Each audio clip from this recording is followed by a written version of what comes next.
Good morning, and in this interview today, we will be talking to Mr. Andrew Wassenich, who is a lead outreach coordinator for Miriam's Kitchen, and he will be here to discuss with us about his job. And yeah, so can you tell us a little bit about yourself and what you do? Um, sure. I am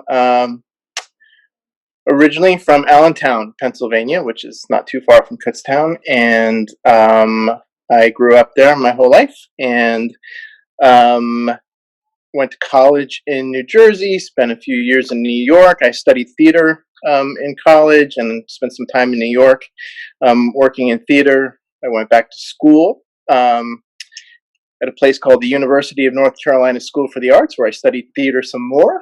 And from there, I came to Washington, D.C., because I had a job uh, at the Kennedy Center. I was an artist in residence with their education program, youth and family performances program. And then I ended up never leaving Washington, D.C. And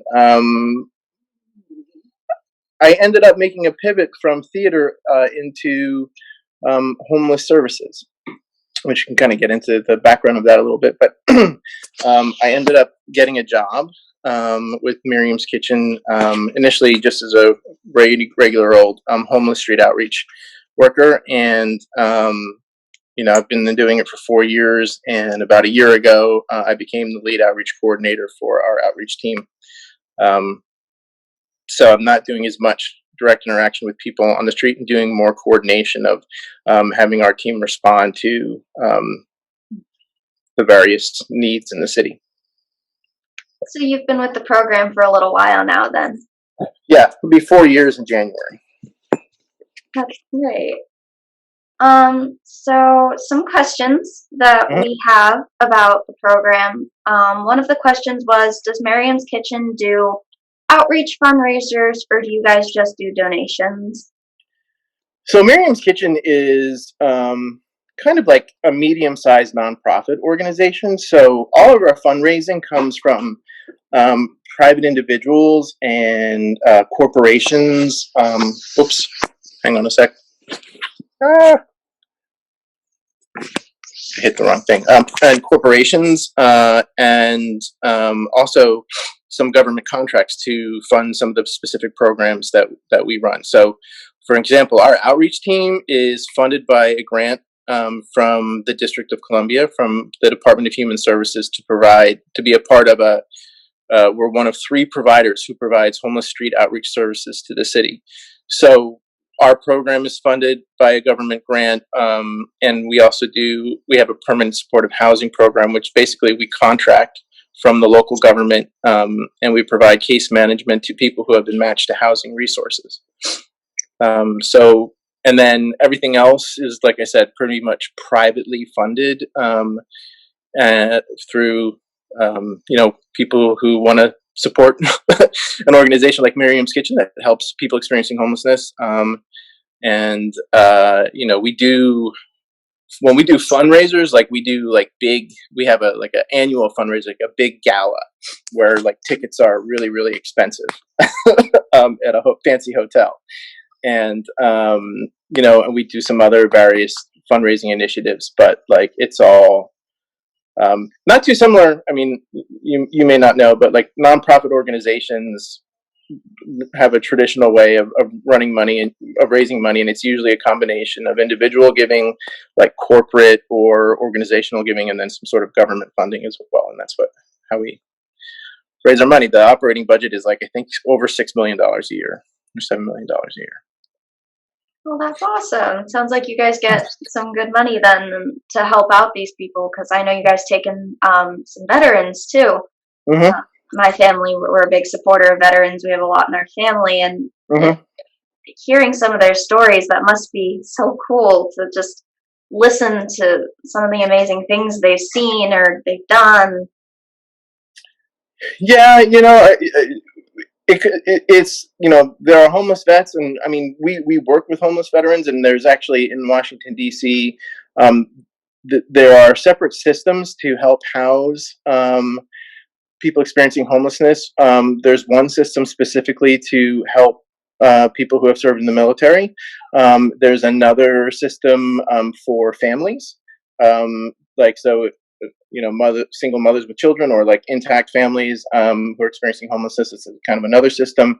There's also a separate system for youth, so people who are aged, who are under 25, between 18 and 24, who are experiencing homelessness. And then there's the program that the vast majority of people fall into, or at least what Miriam's Kitchen works with, are single adults, so experiencing homelessness. So yeah, I mean, we work with vets regularly, and in general, like, it's a little bit easier to get them housed because there are special resources for veterans. And the District of Columbia, in addition to, so veterans get housed through federal vouchers that come through the Veterans Administration, but the District of Columbia itself has a lot more robust support for people who served in the military. In order to get a federal resource, you have to have served for 2 years and have an honorable discharge. And there are quite a few people who served in the military for less than that, or didn't have quite an honorable discharge, or who left early under honor. So like, what the district does is pretty much, even if you just went to basic training and walked away and you're experiencing homelessness, you're eligible for a housing resource through the district. So they sort of like go above and beyond even what the federal government does for people who have served. And to be honest, we don't actually get, like, sometimes you talk about people's military experiences, but that's not the forefront of it. It's just about, they're homeless too, and there's avenues to get them, there's avenues to get them housed. But from where we come from, like, homelessness is homelessness, and whether you're a vet or not, you need to be housed. And so that's the way that we approach it. Just as important to the community as anybody else. Yeah. Yeah. So you did talk a little bit about the District of Columbia. Do you guys have a lot of sponsors that sponsor you guys, or is it just a different? What do you mean by sponsors? So, like, I know there are some fundraising groups, some different outreach programs. They'll get like annual sponsors that'll hold fundraisers for them, and then they'll get a certain amount of money that they donate every year. Some people will sponsor, like certain businesses will sponsor you to bring in money annually. Right. So we have like most sort of traditional nonprofit organizations, we have a development department, a fundraising department. And there are sort of these three separate buckets of where we get money from. We get money from government contracts, we get money from corporations and businesses, and we get money from individuals. And sometimes those donations are like just one-off, like, here's $1,000 check because I have some extra money, or like for a specific thing. And other times they are, ongoing things. So like, or they support specific efforts of our organization. Like we have an advocacy department where we have a team of people who work with the various branches and the agencies of government to try and improve outcomes for people experiencing homelessness, and trying to make the systems fairer and operate better. and sort of like, bureaucracy can really slow things down. And so we try and find ways to like speed the system up. So for example, like one organization might give some money to one. Actually, here's a great example of it. So we have a person that they hire in the advocacy department every year, which is somebody who has lived experience of homelessness. They could technically, they don't have to be housed in order to take the job. They can be still experiencing homelessness, or like on their way to being housed, because you need to have some stability in order to do the job. But we have a grant, like, I forget the organization, but somebody funds it. They pay the salary, and we have this person for 6 months out of the year, and they work in our advocacy department and help us, both inform us of the perspective of those experiencing homelessness, and then also sort of like teaching them how to advocate for themselves and their community and their population, and also how, involving them in solving their own problem, right? So a lot of times, I mean, the way that folks who are experiencing homelessness, they don't have a voice. Some of them aren't capable of really representing themselves. They don't have the opportunities. They don't have the education in a lot of cases to do it. And so what we try and do in that specific thing is give the opportunity to somebody to advocate for themselves rather than having us do it on their behalf, and teaching them, giving them the tools to be able to do it.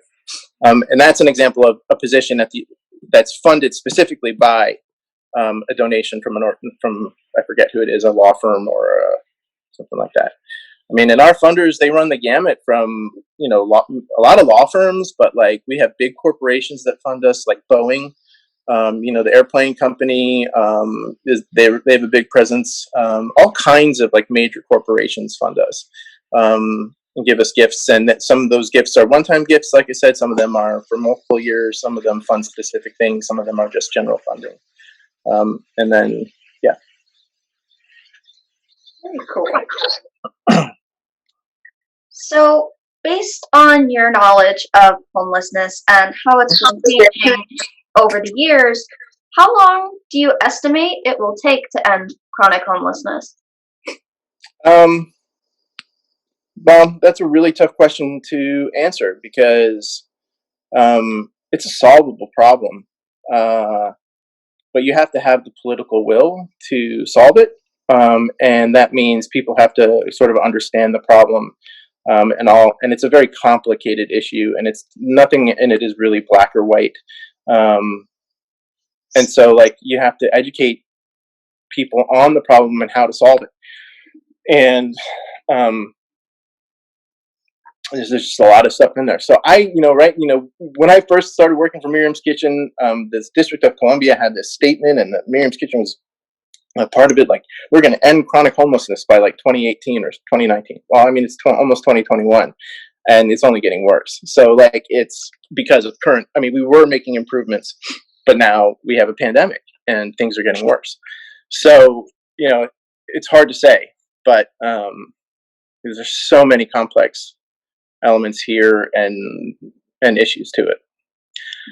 So I don't know what the answer to that is. I'm hopeful that, given that the pandemic will shed a light on some of the, systemic issues that cause homelessness for people. But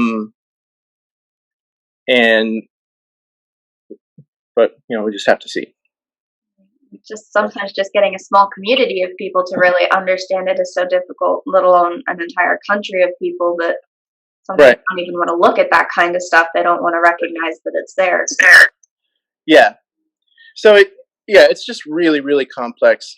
Even right now, like Washington D.C. is a very liberal city overall, and people are very progressive, and like Black Lives Matter is a big thing here, and most people in the city would say that they support Black Lives Matter, right? Even really wealthy liberals like that live here, but you get some poor Black people in tents in a park across their street, and they don't have any place to go to the bathroom, and they're going to start calling the police too, and it's it's not even about the white or Black thing, honestly, because it really isn't. Because if it was a white person living in a tent going to the bathroom outside, or a Black person going to the bathroom outside, it's just in Washington D.C. more often than not, it happens to be a Black person. So it can inflame racial tensions. It can inflame all these other things. But really, what it comes down to, it's an economic issue. It's not anything else. It's heavy, man. It's heavy. So I guess then leading into my next question would be, what would you say would be the hardest part of your job? Like right now in my job, like kind of what I'm describing to you in my actual role, because I'm not directly on the street anymore. I am a little bit, but I'm not. Like, we, under the grant that we have right now to do outreach, and which we started working under a year ago. So I should kind of back up. The history of outreach at Miriam's Kitchen is only about 4 years old, and actually citywide, it's not that old at all. Like, homeless street outreach is a new thing to Washington, D.C. It didn't exist 5 years ago, 6 years ago. And initially, Miriam's Kitchen started doing it under an initial grant, and we had a team of 6. And it was funded by the Department of Behavioral Health. So that's the department in DC that deals with, mental illness and substance abuse and things like that. And so we were a part of that. But we always knew it was kind of like a pilot program in a way. We always knew that grant was going to come to an end, and it did. But that grant was successful enough to convince people in power that like homeless street outreach was something that was needed in Washington, D.C., and it needed to be comprehensive across the city, because the old grant wasn't comprehensive across the city. The 3 agencies that were under that grant had smaller areas. They just dealt with, areas close to where their organizations were located. But with the success of it, people in city council and higher up, like, no, this is something that we should pursue. And so really, literally a year ago, there's a new grant, and it's through the Department of Human Services. And the Department of Human Services, covers, in Washington, D.C., covers medical, housing, tons of stuff. And it's a much different thing. And it's a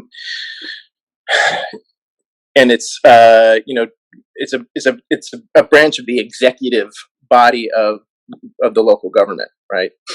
So there's Health and Human Services in the federal government, right? That's a cabinet position that reports to the president. So the director of Health and Human Services in DC reports to the mayor. And so it's a very political issue, homelessness in Washington, DC. And so the biggest change is that my job, I essentially put out fires. Like our grant overseers with the Department of Human Services, they get a community concern. They get from a resident or from in Washington, D.C. We have city council members, but then we have also like a lower level of sort of representation called the area neighborhood commissioners, and there's tons of them, and they sort of like bounce things up to the council members, and they're like sort of more like community activists. Like, it's, I don't know what the right word is, but area neighborhood commissioner. And so anything that gets brought to the government's eye, and also like business improvement districts, people, there are various business improvement districts, organizations of businesses in different areas in the city. There's a downtown business improvement district. There's a Georgetown business improvement district. There's a DuPont Circle one. Like, all like the primary areas of town, they all have these business associations, and they all have a lot of power because they have a lot of money. Right. And homelessness is a problem. They don't want, so like a lot of what I do is I field these issues, and then I send my team out to address them and do what we can. And to like offer whatever service we can to the people who are experiencing homelessness, that are the source of the complaint. And it's not that the complaints are like, get this person away from my business. There's a lot of genuine concern from people about people experiencing homelessness. But when it comes, but they still want the problem solved. What people don't understand is that there's not enough resources to help everybody. And especially now in the pandemic, the city tax revenue is impacted by the pandemic. So there's just not as much commerce. People aren't making, lots of layoffs, plus, unemployment, lots of budget issues. And so when they passed the budget for this new fiscal year, for fiscal year 2021, which started October 1st, they cut some homeless services stuff, and we had to fight tooth and nail to get stuff just to stay the same. And one of the things that got cut from last year to this is the amount of vouchers to get people into apartments. And they got cut by 60%. So last year, under last year's budget, there were 600 vouchers available for people experiencing homelessness. This year, there's 213. And there's more people who are homeless because of the pandemic. So that's the biggest change right now. Yeah. And that's hard, but as you said in the beginning, it really does show that we are showing progress as to moving forward and getting these organizations more recognized and showing people that this is a serious issue. We need it to be more well known. And but with Yeah. everything going on right now between the pandemic and not enough resources and everything, it's just really difficult for the people, especially the ones that are getting laid off. And it's very hard right now to. It is, and I think to just kind of follow up. I mean, yeah, my hope is that this opens people's eyes to the extent of the problem. What I think that our organization, I don't know that everybody's like slammed with it, but like eventually people will, it's becoming such a problem citywide, especially with public urination and defecation. Like I said, businesses are closed, libraries are closed, community centers are closed. People still have to go to the bathroom, and there's nowhere for them to go. Right? This is one of the biggest complaints that we have right now, and there just aren't the resources to do anything about it. When you have these wealthy areas, though, that are complaining about it, even if people are liberal, like a lot of folks, and some of them aren't all that liberal. Um, you know, there needs to be greater funding, but people don't want to pay more taxes, and so you have to or we have to talk about, if you think you're paying too many taxes already, then let's talk about where they're going. Because if this is a problem that you need to address, then you need to let your representatives know that you want your money that you are paying to solve this problem and not something else, like putting bike lanes in across the city. Like, I support bike lanes, right? But there's a lot of money that's been spent on bike lanes in this year's budget that could be spent on housing people. Right. So Makes you wonder what's yeah, going on in there. So, and yeah, I mean, like, it's also where like well-meaning progressive causes come into, like, there's actually a green bicycle lobby in Washington D.C., and I agree with them, right? I think, yeah, great, bikes, less cars, no pollution, please, but at the expense of somebody having a house, a roof over their head. Like, we have to be able to table things, right? Find that balance and find the balance. Yeah. Yep. So another question that we have is, do you guys have any social media outlets that we could connect to? People could maybe find a place to donate or get involved if they wanted to volunteer. So we do. There's a Twitter. We have a Twitter. Like, if you go to our website, miriamskitchen.org, and you go through there, you can find out. I'm sure there are links to our Twitter link. Also, that other link that I had sent you about the Way Home campaign. Like, they have a Twitter thing. You can follow them on Twitter. And like the Miriam's Kitchen website, miriamskitchen.org, has information about volunteering and stuff like that. So volunteering is, because there are some requirements about being a volunteer, and right now, because of COVID, like, one of the difficulties for Miriam's Kitchen is that we've had to kind of cut back on the volunteers that we use, like, just out of safety issues. And so, like, what we have done is sort of like gotten a group of longtime hardcore volunteers who continue to work. But like, we used to have another way people would give is like, corporations, they would send teams of people to volunteer in our meals program, and like, on a regular basis, like, there would be a team from this law firm once a week or like once a month, or a team from this company at once. Like, another way that we have relationships with some of our corporate partners is that they would provide volunteer opportunities for their employees to help out. Well, we can't do that anymore because we can't, because of the risk of COVID exposure. Like, and we've had to, during this whole time, we have not had a single day where we did not serve a meal. But there have been times, and all of our meals are made from scratch in our kitchen, and like a restaurant, really. And there have been 2 occasions where we've had to shut the kitchen down and get meals from elsewhere. So, like, when that happens, like, if we stop serving meals, there are about 250 people that will go hungry. Not Right? a, not a It's small not, thing. right. It's not an option. So, and it's been really stressful for everybody involved. I think we've got a thing on it, but like we're serving meals still out the back of the church that we our dining area is located in. We are, our main operations are located in the church. We're not affiliated with the church, but they're located in the church, and we used to, in that what was the church's fellowship hall. That's where our meals program is, right? Where people come for meals, and before meals they can just come and rest and have a cup of coffee. We have art therapy. They can paint pictures, they can draw, they can do whatever, and just kind of hang out and be inside and be off the street. Well, we don't have that right now. Right now, we serve meals out of a tent off the back of the church, and you know everything's really kind of compromised. So we don't know when that's going to end. So I don't think anybody knows when that's going to end.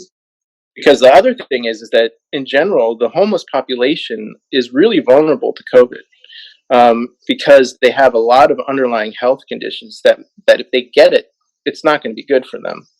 And so that's like another focus of the job that's really, really changed, is that like citywide too, is like getting people who are elderly or who have these underlying medical conditions like, heart disease, lung disease, diabetes, and things like that, that could really make them getting COVID really dangerous for them, getting them off the street in some form or other, and then getting them inside safely where there's not too many people, right?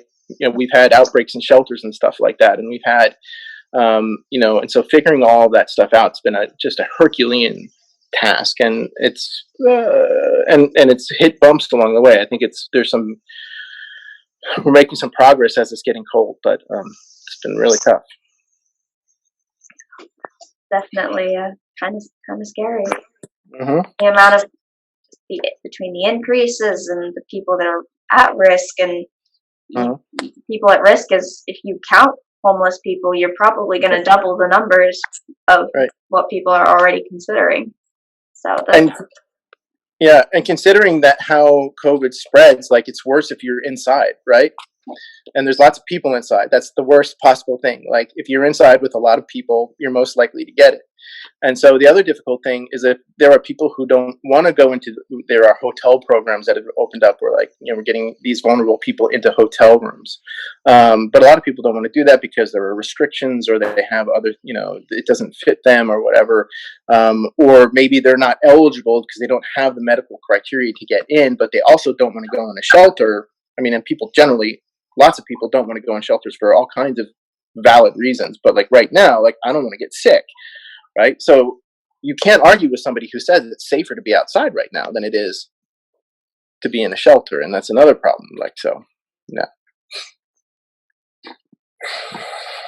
So since COVID began, what would you say would be the rough % increase in homeless cases?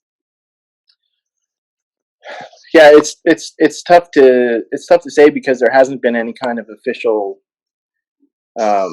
count, and but we're just sort of like seeing more and more, and most of it are people who, it's not that, I mean, we're seeing a little bit of people getting evicted, but there are these moratoriums on evictions. Like landlords aren't allowed to throw people out under COVID, but there are lots of folks who are on the precipice of homelessness who like stay with friends or family. They sleep on couches, they bounce around a little bit, and because of COVID, they've either been kicked out because of the leaseholders' fear of COVID coming into their house, or because they've been inside so long that they're like driving each other crazy, right? And so they're forced out, and so that's kind of like the level that we're seeing. I don't know if there's what the percentage is right now. I mean, maybe, I don't know, 10 or 15%. It's really hard to say. And the other thing that's really difficult about it in terms of like visibility, like the only people who are outside are people who have no place to go, right? And everybody else is home, and like maybe they went somewhere to work all day, and now they look out the window and they see all these people outside, or like it's just a much more visible problem.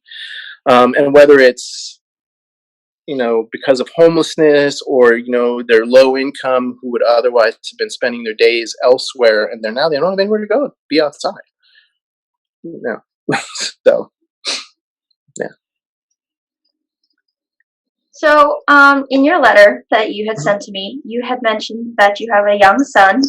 I do. So, I know that with childcare, it was kind of hard. My sister's in second grade, and we weren't really able to send her anywhere over the summer, so I was Mhm. stuck with her over the summer. So, how did you balance that? Balance your home life and your work life, and keeping a toddler of all ages contained in. Yeah. Well, we're really fortunate. It's been definitely really challenging. It's my wife coming out of our bedroom, where her office is in our bedroom, and I sit at our dining table to do our work. So initially, when here in DC, the shutdown orders came, Justin's daycare closed, and they were closed for about 3 months. But in the way that we handled this, so we're very fortunate. My wife's parents, her name's Bettina, they live nearby in Bethesda, Maryland, like a 15-20 minute drive from us. And Justin had already, when he was going to daycare, been spending a day, like going to daycare 3 or 4 days a week, and then spending 1 or 2 days a week with his grandmother. So that was already a thing. When the daycare shut down, she started taking him 3 days a week, and then the other 2 days of the week,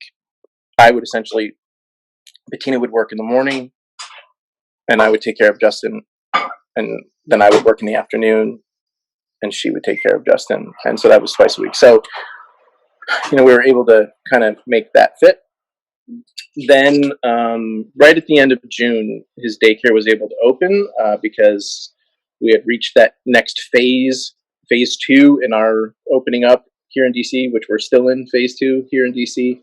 And initially, it was that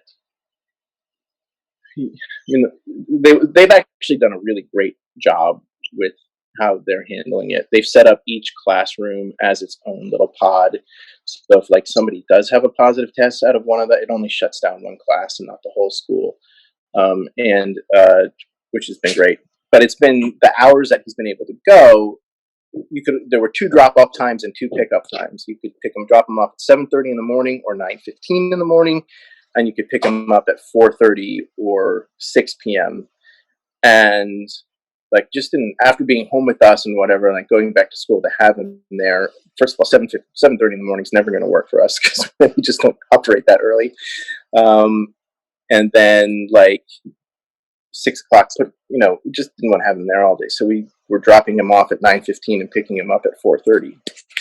And so my job is a lot more flexibility than Bettina's does. So my work days still today, now I'm able to drop him off a little bit early so I can start my work day at 9. But before, I was dropping him off at 9:15, so my work day was starting at 9:30, 9:45, and then I had to pick him up at 4:30, so my work day ended at like 4:10, 4:15. So I was really only getting in about 6.5 hours of work. And then just having to be available on my phone. Like, it's just kind of like I wake up at 8 o'clock, my phone is on, I can respond to things if I have to, and I turn it off at 6 o'clock. So my availability is for 10 hours. My actual work is like 6.5. But it's not really all that sustainable. But, we've kind of made it work. So then does Justin's daycare, do they require him to wear a mask? Because I know in some places in PA they don't require the kids to wear a mask because they're under a certain age. Right. So he's 3, so he has to wear a mask. 2 and under, they don't wear masks, but we're like under 2, no masks. 2 and up, masks. And he wears a mask all day, every day. He's got Elmo masks. My wife Bettina made him mask with Elmo on them, and he loves them and he wears them. Sounds no like complaints. He fights a lot less than my sister does. She hates wearing them.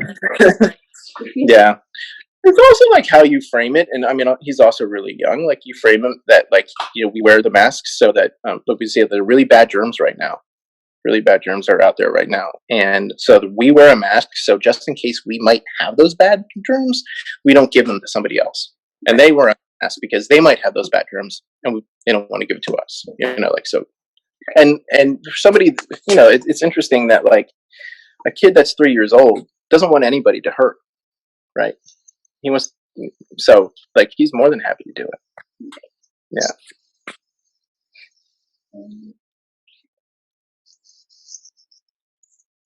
So, a question that Mhm. had been brought to the attention was, I know that I did some local fundraisers at the school with some other students. When I was Mhm. in sixth grade, about 2 years ago, we did a fundraiser for Mhm. a dog shelter in New Mhm. Jersey.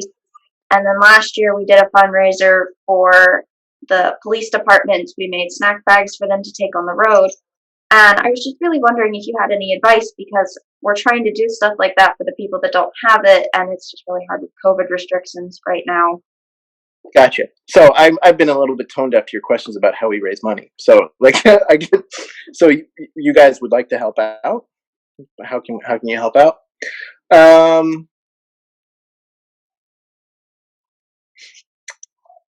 that's a good question. There are ways, and I can answer those questions for you. I'm just like you know, the thing that is easiest is like some sort of um, you know donation. Like money donation, like in-kind donations. And what I mean by that is like donating blankets and socks and stuff like that. It is hard because we don't, especially in a COVID, we don't like, you have to receive them, you have to deal with them, like blah blah blah. But I can talk to people and see what we can do because sometimes, um, you know, like we could create an Amazon wish list kind of thing for items that people really need, like the organization needs, like the meals program. They give out toiletries and stuff like that.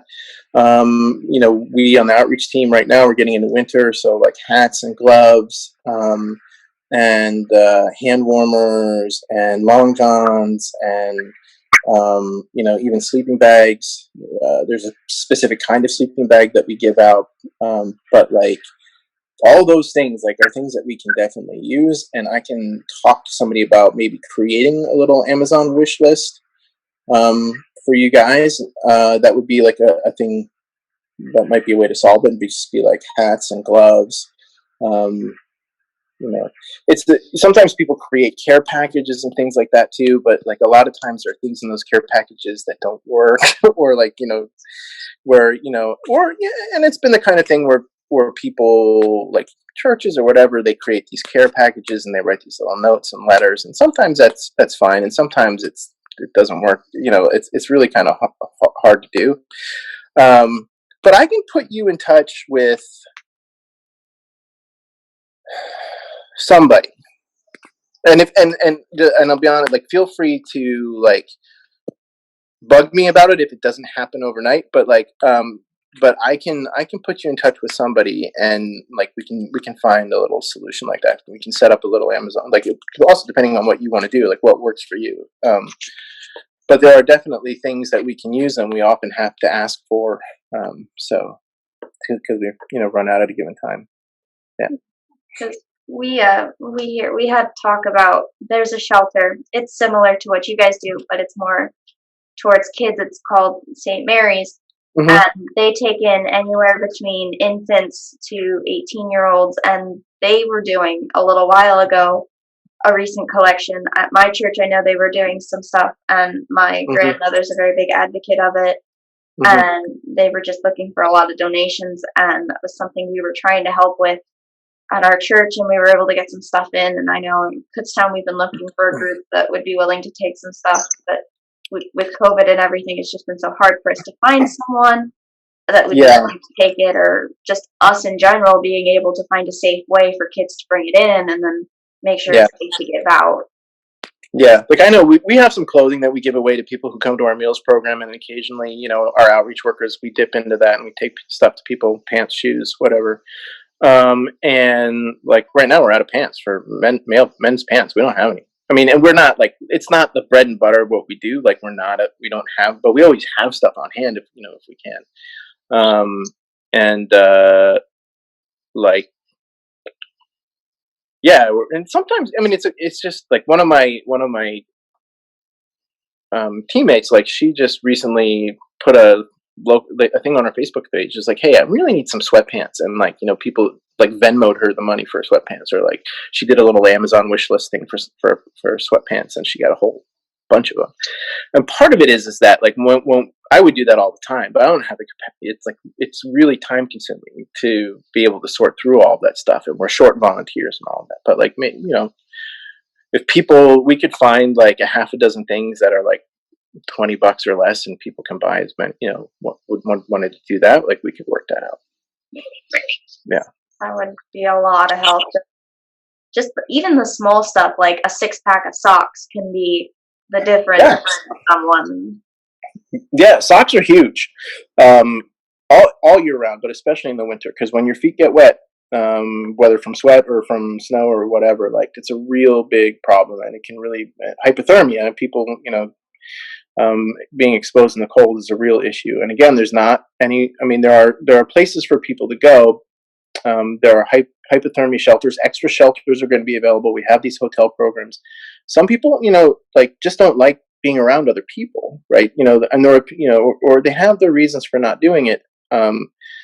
So like you want to, but there's not going to be places for them to go inside like they're having past years. There's not going to be a Miriam's Kitchen where they can sit for 4 hours in the, you know, to get warm. And or even a Starbucks, like they can't really do that like they used to. So it's going to be interesting to see how that all shakes out. So yes, or if, you know, a follow up email reminder, and I can connect you. I can talk to people, see how we can set that up. Great. Yeah. So this kind of leads us into the next question that me and some other people had, would be, what kind of conditions have you guys been really able to work in? Have you been able to set up tents out, more than tents outside? Have you been able to just get out more? I mean, as far as like the organization, like the meals program that we have is the bread and butter of the organization. It's like what we started as you know, as a meals program. It used to be just like started off 37 years ago serving breakfast 5 days a week, and then they added dinner, you know, sometime later, and then they added case management, social workers to help out, and then they added blah, and then they had, like, you know, the organization has grown and grown and grown and grown and grown, but it still comes back to the meals program, because what they discovered was, like, you know, you can feed people, but you're not solving homelessness just by feeding them. You're just alleviating the most immediate problem, right? And that it, you know, when you start really looking at the issues of the you know, the aspects of the problem itself, like ending chronic homelessness is like much more than giving people food. But so, like, yeah, the meals program off the tents, like that's that, and that's going to continue for quite a while, as long as we can do it. And you know, our outreach team,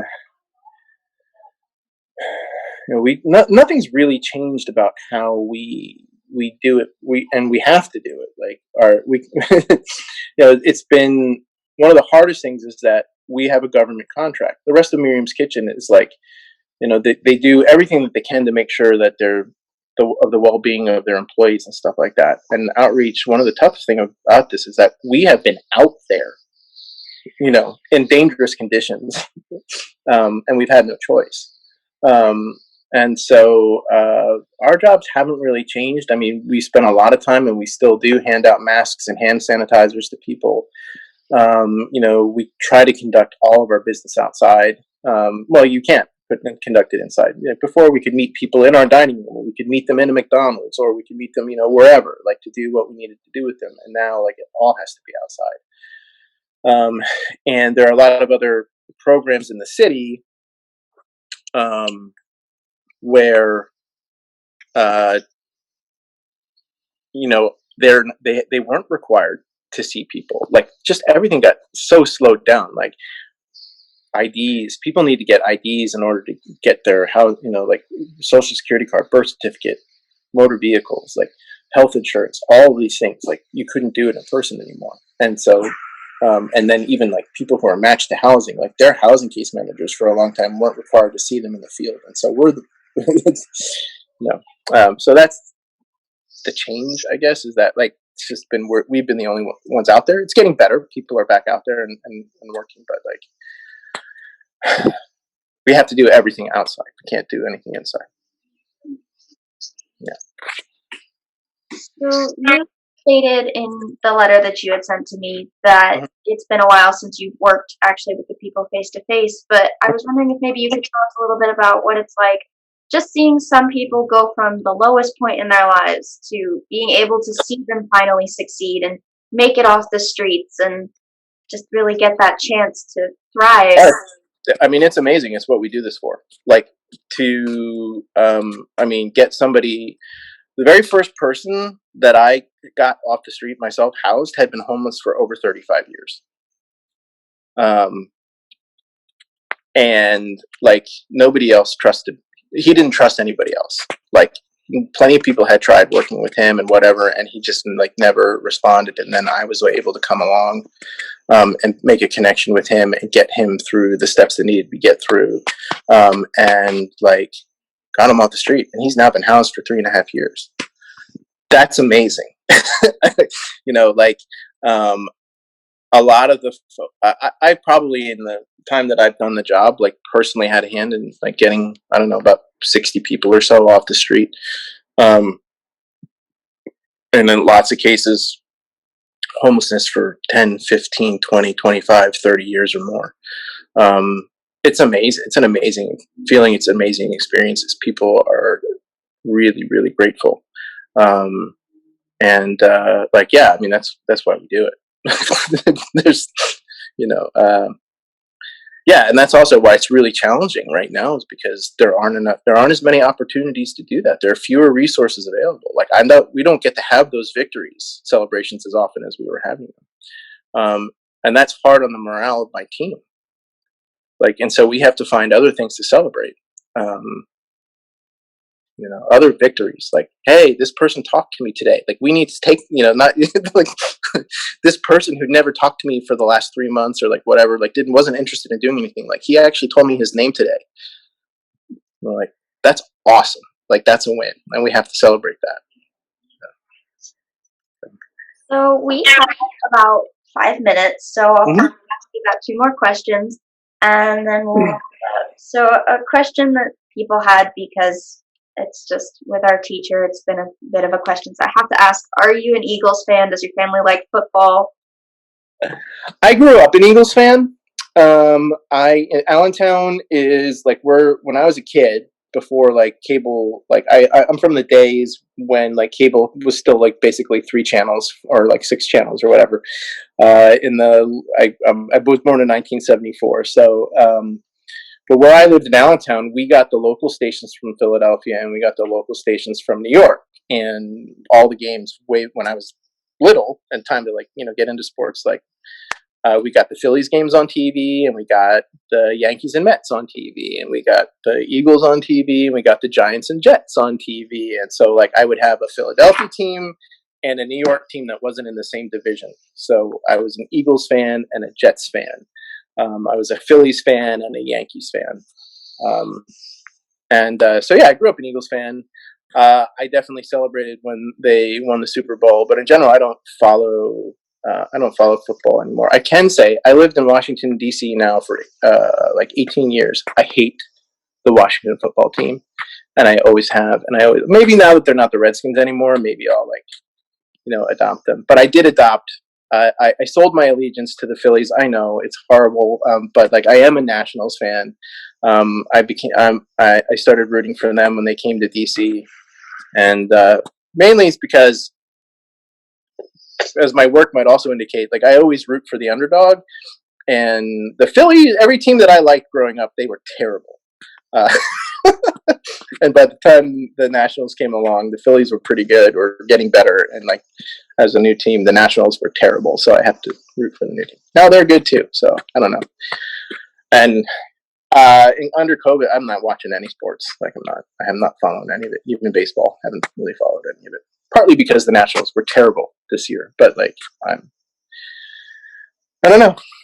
But yeah, I have some Eagle green in my blood a little bit still. Yeah.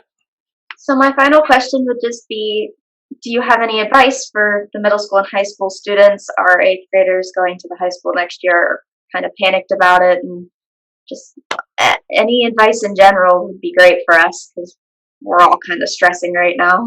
About moving on to high school, this is what I would say to anybody who's kind of young, and like, and this is from my own experience, is that like the thing to remember in life in general is that you are on your own path and you are not in competition with anybody else. What's right for you may not be right for somebody else. What's right for somebody else may not be right for you.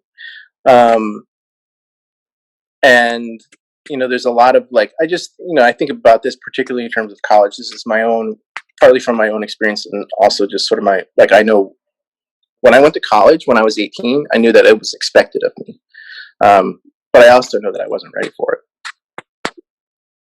Right. So like, there's everything in American education is all about like timelines. And even right now under COVID, it's like, oh, our kids are going to fall behind. Your kids are going to be fine. You're going to be fine. Right. You're going to be fine. Because you're all having the same experience, right? You're all like, whatever, like, so like you get to a certain point when you're 20 rather than 18. In the grand scheme of things, that doesn't matter. You're going to be fine. That's what I would say. Like, don't worry, you're going to be fine. And I think if, hopefully that's meaningful to y'all. Like, just, there are so many problems in this world. And so many things like you have to take the time to find the things that are meaningful and important to you, and just like enjoy what you can and do your best to leave the world a better place than you found it. That would be my advice. Well, thank you so much for taking time to do this. Sure. It's been wonderful.